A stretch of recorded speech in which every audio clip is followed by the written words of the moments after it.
तुम भावने आम 10वीं श्रेणी कौन पढ़ू अरे वर्णबोध तो आम पढ़ा उचित तेणु हे मोर प्रिय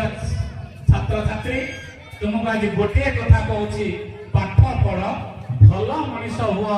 बापा माँ को भल पाओ ए माटी को भल पाओ तुम माँ को भल पाओ ए विद्यालय को भल पाओ तुम गाँ को भल पाओ ए राज्य को देश को भल पाओ जड़े मद पी के रास्ता कड़े मरिकी पड़ा अपेक्षा जड़े सरी दे गुड़ी खाई मरवा बहुत भल जन को लोक गोईठा मारिकी तरीदेवा बदल पड़ी खंडिया खबर हवा बदल तुम्हें तुम गाँ पाई 2 बस्ता बाली टेक रास्ता पकेबा भल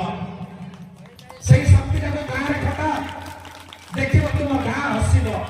किए कहला मोर गाँ हसु नहीं अरे सब